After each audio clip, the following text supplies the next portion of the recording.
Hello दोस्तों, आज define as में एक इंडिकेटर के लिए क्वेरी था, सुपर ट्रेंड के बारे में एक्सप्लेन कीजिए। वैसे भी ये एक इंडिकेटर सीरीज में मुझे ये इंडिकेटर कवर करना ही था। सुपर ट्रेंड एक और पॉपुलर इंडिकेटर है। जैसे हम चार्ट में प्लॉट करते हैं तो ये लाइन होता है, जैसे कोई मूविंग एवरेज या कोई और ट्रेंड फॉलोइंग इंडिकेटर होता है, उसी तरह से ये है। ये चार्ट है और ये एक सुपर ट्रेंड का लाइन है, ठीक है। अब ट्रेडिंग स्ट्रेटेजी इसको लेके एक्चुअली बहुत सिंपल हो सकता है। जैसे प्राइस अगर ये सुपर ट्रेंड के ऊपर है तो ये जो ट्रेंड है ये बुलिश है, और जैसे ही वो प्राइस सुपर ट्रेंड के नीचे जाता है ये ट्रेंड बेरिश है, ठीक है। मतलब ये एक बहुत सिंपल तरीके से एक्सप्लेन किया जा सकता है। और सुपर ट्रेंड का और नेचर क्या होता है, आप देखिए राइजिंग है और कहीं बीच बीच में ये फ्लैट होता है, ठीक है। ये फ्लैट है यहाँ पे और थोड़ा सा रुक जाता है, मतलब ये जैसे डाउन ट्रेंड है, उसके बाद ये फ्लैट हो रहा है, फिर से फॉलिंग है और बीच में फ्लैट है। तो ये टाइप का इस इंडिकेटर का नेचर है।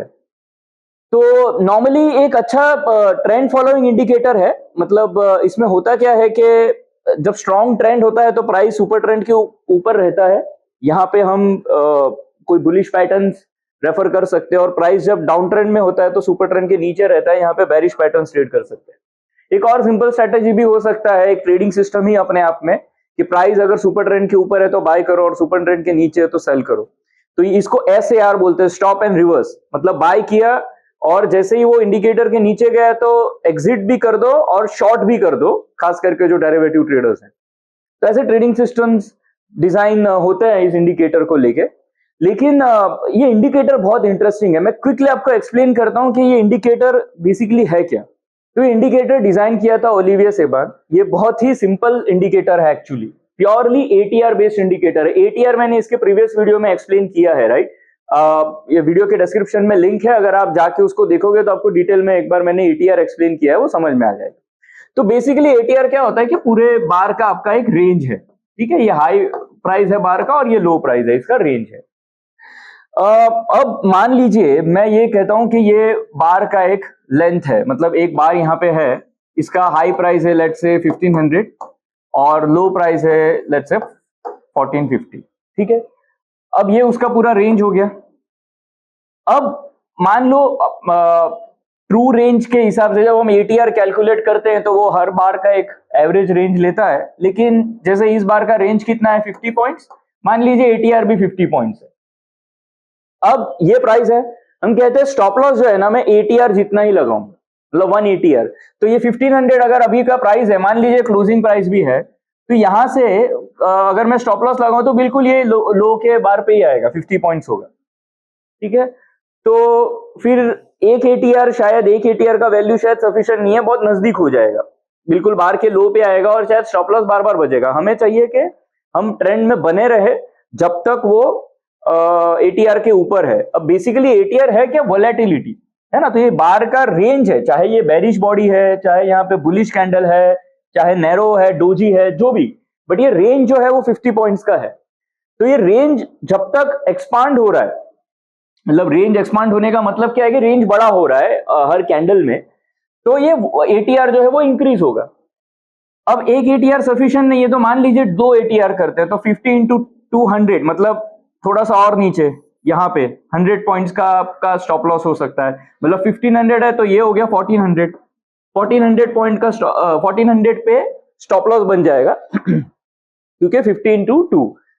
तो जो ATR इंडिकेटर का, इसको कहते हैं मल्टीप्लायर। तो मल्टीप्लायर कितना हो गया, 2। जो सुपर ट्रेंड में मल्टीप्लायर यूज होता है 3। मतलब अगर 50 पॉइंट का ATR है तो 50 इंटू 3 और नीचे स्टॉप लॉस ले लिया थोड़ा यहाँ पे, मतलब 150 पॉइंट का स्टॉप लॉस 50 इंटू 3। तो इस केस में 50 माइनस 150 मतलब यहाँ पे 1350 का स्टॉप लॉस हो जाएगा। तो बेसिकली बिल्कुल यही है सुपर ट्रेंड। करता क्या है कि ATR का वैल्यू कितना है, 3 से मल्टीप्लाई कर दो और प्राइस से डिडक्ट कर दो और वहां पे एक लाइन बना दो। ऐसे हर बार पे कैलकुलेट करो और वहां पे एक लाइन ड्रॉ कर दो, तो होता है सुपर ट्रेंड। तो बेसिकली कॉन्सेप्ट क्या है कि ATR क्या है, वोलेटिलिटी इंडिकेटर, राइट, जो हमने डिस्कस किया था। वोलेटिलिटी मतलब आपका बार का रेंज, जितने बड़े बड़े बड़े कैंडल्स होते जाएंगे रेंज बड़ा होगा, चाहे वो बुलिश है, चाहे बेरिश है, चाहे वो नैरो रेंज कैंडल है। तो वो जो जैसे रेंज बढ़ता जाएगा वैसे वो ATR का वैल्यू बढ़ता जाएगा, करेक्ट। अब ये कभी कभी अच्छा ट्रेंड भी होता है, बड़ा बुलिश कैंडल है तो भी रेंज बड़ा है, राइट। तो अप ट्रेंड में बड़ा बुलिश कैंडल तो स्ट्रेंथ दिखाता है, तो वहां भी एटीआर इंक्रीज होगा। तो जब तक प्राइस इस रेंज के ऊपर है वो एटीआर इंडिकेटर या सुपर ट्रेंड इंडिकेटर के ऊपर रहेगा। इसको नाम भी दिया गया super trend. Basically I think ये होगा कि जो ट्रेंड है उसको एक दिखाने का एक बहुत ही अच्छा तरीका है, इसके लिए ये इंडिकेटर इस तरह से डेवलप हुआ है। अब इस कॉन्सेप्ट में शायद बनाते वक्त जो एक्सपीरियंस भी हुआ होगा उस बेसिस के ऊपर 2-3 वेरिएशन है, मैं आपको एक्सप्लेन करता हूं क्या। तो अब एक कॉन्सेप्ट और समझिए, हमने ना ये बार लिया, इसमें हमने क्लोजिंग प्राइस लिया है ना, मान लीजिए 1500, ये हाई भी है उस कैंडल का और क्लोजिंग भी है, और लो जो है लेट्स से 1450 है। तो ये 50 पॉइंट का कैंडल है और यही उसका रेंज है। ये दोनों के बीच का जो मिड पॉइंट है, ठीक है, ये है मिड प्राइस। मतलब 1500 और 1450, 50 पॉइंट का कैंडल है तो 25 मतलब 1475 ये मिड पॉइंट है इस कैंडल का। तो जो सुपर ट्रेंड इंडिकेटर में जो कैलकुलेशन के लिए कंसीडर करते हैं वो क्लोजिंग प्राइस नहीं करते हैं, मिड प्राइस करते हैं, ठीक है। ये दोनों के बीच का जो डिफरेंस है। तो अब इसमें क्या होगा, जो एटीआर हमने डिसाइड किया, एटीआर में 3 मल्टीप्लायर मतलब 50 इंटू 3 150 पॉइंट्स का जो एटीआर हम करेंगे वो क्लोजिंग प्राइस से ना डिडक्ट करके मिड प्राइस से डिडक्ट करेंगे। यहां से 150 मतलब 1475 माइनस 150 1325, यहां पे जो है वो उसका इंडिकेटर का लाइन होगा, सुपर ट्रेंड इंडिकेटर का, समझ में है। तो यहाँ पे मिड प्राइस कैलकुलेट होता है। देखिए दोनों सेम चार्ट है। यहां पे मैं क्या करता हूं, क्लोजिंग प्राइस कनेक्ट करता हूं इस कैंडल का, हर कैंडल पे, ये बुलिश कैंडल है तो यहाँ पे क्लोजिंग प्राइस, ये एक लाइन ड्रॉ कर रहा हूं सिर्फ क्लोजिंग प्राइसेस को कनेक्ट करके, ठीक है, ये इस तरह से दिखता है। अब यहां क्या करता हूं, हर कैंडल के मिड प्राइस को कनेक्ट करता हूं। अब ये मिड प्राइस मैं रफली ले रहा हूं तो आप समझ लेना, इस कैंडल का ये एक मिड प्राइस होगा, यहां पे ये एक मिड प्राइस होगा, यहां पे ये मिड प्राइस होगा, ये मिड प्राइस रफली यहां पे, और ये बहुत बड़ा है तो समवेयर यहां पे, ये बड़ा यहां है तो ये मिड प्राइस होगा कहीं। तो अब अगर मैं इसको कनेक्ट करूं, ये देखिए ये कर्व जो है थोड़ा सा स्मूथ हो जाता है, बिकॉज मिड पे आ गए हम लोग, बिल्कुल क्लोजिंग पे नहीं होते हैं। तो क्या होता है, जब क्लोजिंग प्राइस में इस तरह से होता है तो मिड प्राइस में थोड़ा सा वो स्मूथ हो जाता है। और ये कभी कभी जब वॉलेटाइल हो तो जो मिड प्राइस से जो ट्रेंड होता है वो कभी कभी थोड़ा सा फ्लैट भी होता है, ठीक है। तो थोड़ा सा जो नॉइज होता है प्राइस स्विंग का वो थोड़ा सा स्मूथ हो जाता है बिकॉज मिड प्राइस लिया है। तो ये एक चेंज है। बाकी जो कैलकुलेशन है वो वही है कि प्राइस माइनस एटीआर। अब जब ये प्राइस चार्ट पे प्लॉट किया होगा तो एक दिक्कत आया होगा। कैसा होता है कि कभी कभी प्राइस में एक्सपांशन जब होता है रेंज का, मतलब बड़ा बड़ा कैंडल आता है ना, तो वोलेटिलिटी बढ़ जाता है, कैंडल का रेंज बढ़ जाता है, तो एटीआर जो है ना वो मूव हो जाता है। मतलब मान लीजिए ये आपका प्राइस है, आपने एटीआर इंडिकेटर लगाया, ठीक है, ये हो गया, यहां से ये बराबर स्मूथ जा रहा है। अब यहां पे एक बहुत बड़ा रेंज आ गया, तो उस टाइम पे क्या होगा, ये एटीआर डीप हो जाएगा और फिर से वो प्राइस ऊपर ही जा रहा है, लेकिन ये फिर इस तरह से होगा। तो अगर आप इसको स्टॉप लॉस इंडिकेटर की तरह फॉलो कर रहे हैं तो बीच में क्या होगा कि ये स्टॉप लॉस, आप नॉर्मली क्या होता है कि स्टॉप लॉस जब ट्रेंड ऊपर होता है तो हम ऊपर ऊपर लेके जाते हैं, या ट्रेंड को हम ट्रेल करते तो ऊपर लेके जाते हैं। ये बड़ा जो डीप बीच में आता है, इसको प्रैक्टिकली कैसे हैंडल करें, मतलब स्टॉप लॉस को लोअर नहीं कर सकते, या ये आपका ट्रेंड ऐसे तो क्या होगा कि ये बिल्कुल ट्रेंड को एडजस्ट करते जाएगा और ये इंडिकेटर का नॉइज बढ़ जाएगा। तो इसको हैंडल करने के लिए एक तरीका क्या निकाला कि जब भी एटीआर का रेंज बढ़ जाए और ये इंडिकेटर ऐसे बिल्कुल डीप हो जाए ना, तो उसको पहले वैल्यू ही ले लो, तो उसको फ्लैट कर दो। तो इसका मतलब क्या है कि जैसे प्राइस में ये एक स्मूथ अप ट्रेंड है और ये कि इस टाइप का अप ट्रेंड है, ठीक है, ये ऐसा हो सकता है। तो एटीआर इंडिकेटर सुपर ट्रेंड में क्या होगा कि यहाँ पे ये स्मूथ ऐसे ऐसे राइज करेगा, और जब ये इस टाइप का है तो ये ज्यादातर थोड़ा फ्लैट हो जाएगा, क्योंकि यहाँ पे वॉलेटिलिटी ज्यादा है, क्योंकि जो ये रेंज एक्सपांशन की वजह से जो इंडिकेटर डीप करता है उसको वो हैंडल कर लेता है प्रीवियस वैल्यू से ही। तो बहुत सिंपल वर्ड में इस चार्ट्स को आप समझ लीजिए। मान लीजिए एटीआर जो है या सुपर ट्रेंड जो है, प्राइस उसके ऊपर है तो बुलिश है, प्राइस अगर सुपर ट्रेंड के नीचे है तो बेरिश है, ठीक है। अब जब ये ऊपर है सुपर ट्रेंड के प्राइस, तो दो पॉसिबिलिटी है, मतलब वहां पे वॉलेटिलिटी जो है या तो वो इंक्रीज होगा या वॉलेटिलिटी सेम रहेगा या ठीक ठाक है, मतलब इंक्रीज नहीं हुआ है, मतलब रेंज एक्सपांशन। वॉलेटिलिटी एक्सपांशन का मतलब है एटीआर का वैल्यू जो है बढ़ रहा है, रेंज बढ़ रहा है। अगर ये होगा ना तो एटीआर जो है वो फ्लैट होगा, ठीक है। और अगर वॉलेटिलिटी ठीक ठाक है और ट्रेंड स्ट्रांग है ना तो एटीआर जो है वो राइजिंग होगा। मैं एटीआर बोल रहा हूं, आई मीन सुपर ट्रेंड। तो यहां पे सुपर ट्रेंड फ्लैट होगा, यहां पे सुपर ट्रेंड राइजिंग होगा, ठीक है। तो सुपर ट्रेंड राइजिंग वाला समझ में आ गया। स्ट्रांग अप ट्रेंड तो price above super trend bullish, volatility बढ़ गया तो सुपर ट्रेंड फ्लैट हो जाएगा, वॉलेटिलिटी कंट्रोल में सुपर ट्रेंड राइजिंग है। प्राइस अगर सुपर ट्रेंड के नीचे चला जाए तो बेरिश, उसमें क्या होगा, अगर वॉलेटिलिटी इंक्रीज हो रहा है, प्राइस बेरिश है तो सुपर ट्रेंड फ्लैट हो जाएगा। अगर वॉलेटिलिटी नॉर्मल है या घट रहा है तो जो सुपर ट्रेंड है वो फॉलिंग होगा, ठीक है।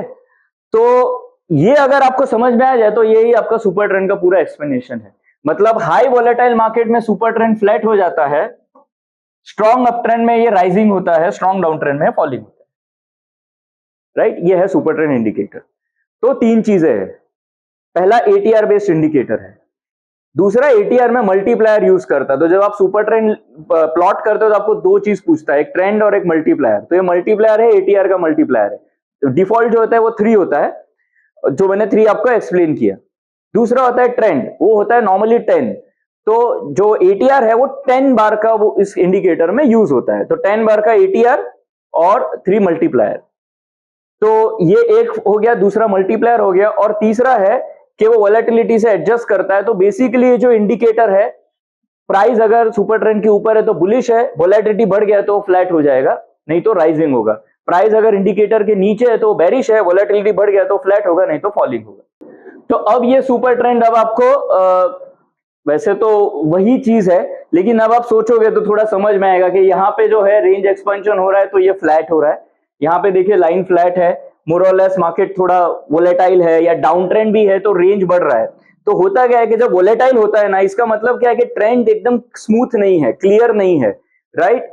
थोड़ा जब स्ट्रॉन्ग अप ट्रेंड भी हो, तो स्ट्रॉन्ग अप ट्रेंड कब होता है, जब प्राइस ज्यादातर राइज कर रहा है, more than it is falling. तो उस टाइम पे नॉर्मली सुपर ट्रेंड राइजिंग होगा, और जब स्ट्रॉन्ग डाउन ट्रेंड में नॉर्मली सुपर ट्रेंड फॉलिंग होगा। तो आप ये भी एक स्ट्रेटेजी हो सकता है कि सुपर ट्रेंड के ऊपर बुलिश, सुपर ट्रेंड के नीचे बेरिश, वहां पे आप कोई और इंडिकेटर का फिल्टर लगा सकते हैं। दूसरा है आप बुलिश कैंडल्स देख लो जब सुपर ट्रेंड के ऊपर है प्राइस, या बेरिश कैंडल्स जहां पे सुपर ट्रेंड के नीचे, तो पैटर्न ट्रेडिंग हो सकता है। तीसरा, जब सुपर ट्रेंड राइजिंग है तब आप बिल्कुल स्ट्रॉन्ग बुलिश मार्केट है तो वहां पे थोड़ा अग्रेसिव बुलिश स्ट्रेटेजी हो सकता है। जब सुपर ट्रेंड फ्लैट है तो थोड़ा सा कॉशियस अप्रोच हो सकता है, वहां पे आप पोजीशन साइजिंग कम कर दो, या आपका जो स्ट्रेटेजी है वो थोड़ा ट्विक होना चाहिए। तो उस तरह से आप इस इंडिकेटर को वहां पे यूज कर सकते हो। सेम वे जब डाउन ट्रेंड है और इंडिकेटर फ्लैट है तो वहां पे आप थोड़ा सा कॉशियस हो सकते हो बेरिश स्ट्रेटेजीज को लेके। दूसरा है जब वो इंडिकेटर राइजिंग है और वो इंडिकेटर के पास वो आता है, वहां पे आपको कोई बुलिश पैटर्न वगैरह होता है, तो वो एक पुल बैक ट्रेड है जहां पे कम रिस्क के साथ एक अच्छा ट्रेड पॉसिबल है। सेम वे जब वो बेरिश मार्केट है और बिल्कुल इंडिकेटर के पास वो कैंडल है और वहां पे कोई बेरिश साइन है, तो एक अच्छा रिस्क रिवार्ड का बेरिश ट्रेड अपॉर्चुनिटी है। अब इसमें हमने एक चीज और क्या किया कि ये सुपर ट्रेंड है ना, ये थोड़ा सा स्लो इंडिकेटर है, बिकॉज प्राइस से दूर होता है ना, हम 380 आर का उसको मल्टीप्लायर देते हैं। एक इंडिकेटर होता है जो बहुत अग्रेसिव है, वो है मूविंग एवरेज। देखिए इस चार्ट पे मूविंग एवरेज भी लगा है, ये ग्रीन लाइन जो है ना मूविंग एवरेज है। ये थोड़ा सा ऐसा अग्रेसिव है, प्राइस को ज्यादा वो स्टिक करके चलता है, और ये 10 बार का है तो थोड़ा सा और अग्रेसिव इंडिकेटर है। अब ये 10 बार का सुपर ट्रेंड है और ये 10 बार का मूविंग एवरेज है, ये दोनों ही लगा है, तो ये अग्रेसिव इंडिकेटर है और ये स्मूथ इंडिकेटर है। हमने क्या किया, ये दोनों को क्लब कर दिया और उसको नाम दिया मास्ट, MAST। MA stands for moving average, ST stands for super trend. तो ये कॉन्सेप्ट एक हमने ऐसे डिफाइनेज में बिल्ड किया है, नाम भी हमने यहाँ पे सोचा था ऐसा, क्योंकि ये जब ऑब्जर्व किया तो एक समझ में आया कि एक स्मूथ ट्रेंड और एक volatility based indicator, moving average price based indicator है और super trend ATR based indicator है, मतलब वोलेटिलिटी बेस्ड इंडिकेटर, तो दोनों का एक अच्छा कॉम्बिनेशन हो सकता है। तो इसको हमने कंबाइन करके क्लाउड बना दिया। तो आप प्लॉट करोगे ये मस्त इंडिकेटर है तो ये क्लाउड बन जाता है। अब ये जो है अग्रेसिव लाइन है, बहुत रेयर केसेस में ऐसा होता है कि मूविंग एवरेज के नीचे, मतलब सुपर ट्रेंड जो है मूविंग एवरेज के ऊपर है अप ट्रेंड में, लेकिन जो भी है दोनों में से जो ऊपर का है उसको हम अपर बैंड बोलते हैं और ये नीचे का है जो इसको लोअर बैंड, और ये क्लाउड बन गया।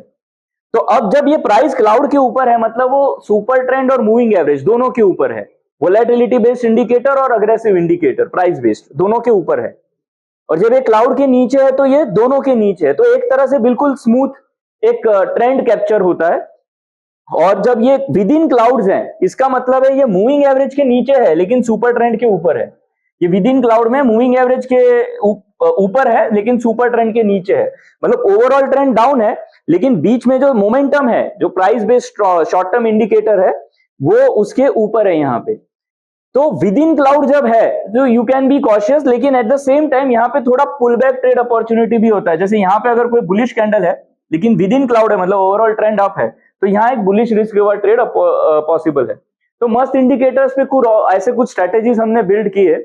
मैं थोड़ा सेपरेट वीडियो और बनाऊंगा उसके लिए बिकॉज ये बहुत लेंदी हो जाएगा, लेकिन आई होप आपको मस्त इंडिकेटर समझ में आए। अब ये इंडिकेटर जो है ये बहुत ही इफेक्टिव है रेंको चार्ट पे। अब देखिए ये मस्त इंडिकेटर है रेंको चार्ट पे, निफ्टी फ्यूचर का इंट्राडे डेटा है। ये जो आप फ्लैट लाइन देख रहे हो डे सेपरेटिंग लाइंस है। तो और जो टाइम फ्रेम है वो 1 मिनट है, मतलब normally I recommend 1 minute time frame for intraday on point and figure Renko. बहुत लंबा डिस्कशन है लेकिन ये बहुत ही इफेक्टिव टाइम फ्रेम है जहां पे इंपैक्ट कॉस्ट बहुत कम होता है। तो 1 मिनट टाइम फ्रेम पे ये लगभग 8-10 सेशंस का डेटा है जहां पे ये सुपर ट्रेंड जहां बुलिश है, ये जो मस्त इंडिकेटर जहां बुलिश है मतलब प्राइस सुपर ट्रेंड और मूविंग एवरेज दोनों के ऊपर है, और जहां ये बेरिश क्लाउड दिख रहा है मतलब वहां पे वो दोनों प्राइस के नीचे है। तो यहाँ मल्टीपल स्ट्रेटेजीज पॉसिबल है कि यहाँ पे आप बुलिश रैंको पैटर्न्स जो है वो ट्रेड कर सकते हो। जब फ्लैट है तब उसके लिए पुल बैक का वेट कर सकते हो, और राइजिंग में normally you can trade bullish renko patterns और यहाँ पे बेरिश रैंको पैटर्न्स। जैसे ही वो क्लाउड चेंज होता है आपका स्ट्रेंड चेंज होता है। तो ये मैं रेंको या इवन P&F पे भी ये बहुत इफेक्टिव होता है। इसका लॉजिक कैसा है कि जैसे मैंने आपको रेंको पे बताया था ना कि ये जो ब्रिक होता है ATR में क्या होता है, बेसिकली ये ब्रिक का ही डिफरेंस है, ठीक है। तो जब हम बोलते हैं 3 मल्टीप्लायर ATR में तो बेसिकली ये ब्रिक को ही 3 ब्रिक नीचे ले जाता है, ठीक है। अब ब्रिक मतलब ब्रिक का रेंज है क्या यहाँ पे, ट्रेंड। ये प्राइस है मतलब ATR का ब्रिक अगर मान लो 10 पॉइंट्स का है तो ये जो 10 पॉइंट्स है यहाँ वॉलेटिलिटी नहीं है, ये ट्रेंड है। और सिर्फ एक है कि बीच में एक बेरिश ब्रिक का एक जब ब्रिक होता है, जब ब्रिक चेंज होता है तो ये 1 ब्रिक की जगह 2 ब्रिक हो जाता है। तो इन नटशेल आप समझ लो ज्यादा से ज्यादा 1 और 2 के बीच में ये एक रेंज होता है जो एक ATR का होता है। और जब 3 बोलूं तो रफली अराउंड 3, 4 या 4.5 के रेंज में जो आपका एक ब्रिक साइज है उतना दूर जो है स्टॉप लॉस होता है। तो ये बहुत ही अच्छा स्टॉप लॉस इंडिकेटर बन जाता है जो सुपर ट्रेंड है इन केस ऑफ रेंको, जहां पे बेसिकली प्राइस ही है। तो लॉजिक जो है ना वो बहुत ही अच्छा है, और उसमें आप मूविंग एवरेज का जब वेरिएशन लगाते हो तो एक अग्रेसिव इंडिकेटर और एक स्टॉप लॉस इंडिकेटर जहां पे वोलेटिलिटी या ट्रेंड कंसीडर किया इन केस ऑफ रेंको। तो मस्त इंडिकेटर का जो लॉजिक है ना वो बहुत ही सेंसिबल है in case of Renko. P&F के केस में वो पूरा स्विंग है, और वो पूरे स्विंग के लेंथ का जो मिड प्राइस है वहां से वो जो 3 ATR मतलब लेंथ जो है कॉलम का एवरेज निकाल के उसके नीचे ले आता है 3 times of the average length. तो ये इस केस में क्या होता है कि इंडिकेटर का जो डिस्टेंस है वो थोड़ा नीचे दूर होता है, लेकिन ट्रेंड जो है वो बहुत ही क्लियरली और अच्छे से कैप्चर होता है। तो सुपर ट्रेंड इंडिकेटर सेम है, जैसे मैंने कल एक्सप्लेन किया था ATR इंडिकेटर सेम है, लेकिन उसका जो लॉजिक है रेंको पे और P&F के वो टोटली डिफरेंट है, और कैंडल पे वो टोटली डिफरेंट है। सेम वे जो सुपर ट्रेंड इंडिकेटर है उसका बिहेवियर टोटली अलग है ऑन कैंडलस्टिक चार्ट, टोटली अलग ऑन रेंको चार्ट। वहां पे एक ब्रिक के बेसिस पे है तो बहुत अच्छा स्टॉप लॉस इंडिकेटर है, totally different on point and figure chart, वहां पे स्विंग लेंथ के बेसिस पे वो इंडिकेटर है। तो ये एक लॉजिक आपको एक्सप्लेन करना था, थोड़ा सा मैंने आइडिया दिया आपको मास इंडिकेटर का, सुपर ट्रेंड का स्ट्रेटेजी भी हमने डिस्कस किया है। P&F रेंको का एंगल जो मैं लेके आता हूं इन सीरीज में वो इसके लिए है कि आपको समझ में भी आए कि डिफरेंस क्या है, लॉजिक क्या है, और इसलिए जो है स्ट्रैटेजी का नेचर कैसे अलग हो सकता है। रेंको में जब आप सुपर ट्रेंड प्लॉट करते हो तो 14 या 10 जो है बहुत अग्रेसिव हो जाता है, जो बेस्ट कॉम्बिनेशन जो मुझे मिला है ना सुपर ट्रेंड के लिए, वो है 40 ब्रेक्स और 10 मल्टीप्लायर। तो आप वो एक ट्राई कर सकते हो। मैंने बुक में भी अपने वो एक्सप्लेन किया है रेंको चार्ट की। और पॉइंट एंड फिगर पे 10 एंड 3 गोज वेल। तो पॉइंट एंड फिगर में बेसिकली क्या होता है कि मान लीजिए चार्ट है ना, तो ये एक लेंथ जो होता है, हर एक स्विंग, हर एक ट्रेंड, उसका जो है मिड प्राइस निकाल के उसके लेंथ के बेसिस पे सुपर ट्रेंड होता है। तो ये ट्रेड जो है काफी कम हो सकते हैं और ये बहुत ही स्मूथ हो सकता है। इसको बैक टेस्टिंग पे भी देखते हैं। अब आप देखिए आरजोन में यहाँ पे कैंडलस्टिक चार्ट मैंने सिलेक्ट किया है और ग्रुप जो मैं है वो लेता हूँ निफ्टी 500, लार्जेस्ट पॉसिबल जो ग्रुप है अपने पास। और यहाँ पे हम लोग सारे स्टॉक्स कवर कर लेते हैं, फ्रंट लाइन, मिड कैप। जो पीरियड है मैं वो बिल्कुल शुरू से लेता हूँ, मतलब काइंड ऑफ सिंस इंसेप्शन सारे स्टॉक्स। और यहाँ पे मैं जो सिस्टम लेता हूँ वो है अबव सुपर ट्रेंड और एग्जिट जो है वो बिलो सुपर ट्रेंड। ठीक है, तो एंट्री है जो प्राइस सुपर ट्रेंड के ऊपर जाएगा तो एंट्री करेंगे, सुपर ट्रेंड के नीचे जाएगा तो एग्जिट करेंगे। अभी है लॉन्ग के लिए मैं एक्सप्लेन कर रहा हूँ। स्टॉप लॉस, प्रॉफिट या रिस्क रिवार्ड ये भी एग्जिट के लिए सिलेक्ट कर सकते हैं, लेकिन अभी मैं इसको बिल्कुल सिंपल रख रहा हूँ। And I am scanning for all 500 stocks since Inception for this query. तो देखिए ये हो गया। ये आप खुद भी आरजोन में ये आसानी से ट्राई कर सकते हो, बहुत सिंपल है। अब किसी भी स्टॉक पे क्लिक करोगे तो उसका टोटल स्टैटिस्टिक्स भी आ जाएगा, number of trade, success ratio, risk reward, और भी स्टैटिस्टिक्स है जो अगर मैक्सिमम ड्रॉडाउन, और सारे ट्रेड के डिटेल्स भी है जो आपको यहाँ पे दिखते हैं। You can also export it in CSV file और आप वो डेट्स को स्टडी करके सिस्टम्स को और स्टडी भी कर सकते हो। अब यहाँ पे अगर आप देखोगे ये हर स्टॉक वाइज नंबर्स जो है वो चेंज हो सकते हैं, लेकिन यहाँ पे जो एवरेज नंबर है, अब देखिए ये total number of trades are like 24,000 because since inception है और इतने सारे स्टॉक्स पे है तो सैंपल साइज बड़ा है जो अच्छा है। इसमें एवरेज रिटर्न पर ट्रेड बहुत ही इंटरेस्टिंग है, मतलब मोर देन 7% जो एवरेज रिटर्न है। और ये जो एवरेज टोटल नंबर्स है ना, ये हमने बहुत केयरफुली क्रिएट किए हैं, तो आपके ये बहुत एक इंटरेस्टिंग नंबर है टू सी के ये कोई स्ट्रेटेजी है वो ओवरऑल स्टॉक्स पे कैसा परफॉर्म करता है।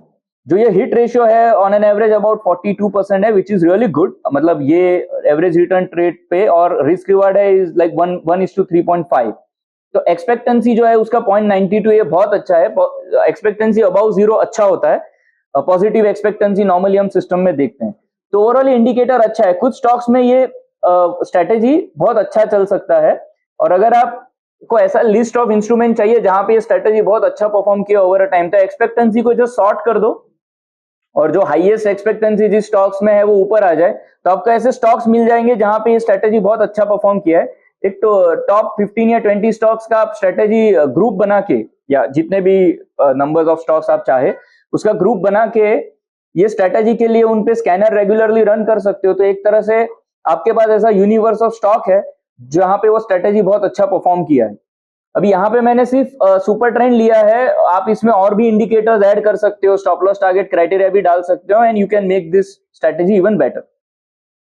अब इसी को हम P&F पे देखते हैं, पॉइंट एंड फिगर चार्ट पे देखते हैं। Same Nifty 500 stocks, same period, और यहाँ पे अब मैं वापस एक बार कंडीशन लगाता हूं, अबाउट सुपर ट्रेंड 10-3 और बिलो सुपर ट्रेंड, मतलब सेम कंडीशंस, और स्कैन। अब देखिए यहाँ पे नंबर ऑफ ट्रेड्स काफी घट गए, ऑलमोस्ट 15,500।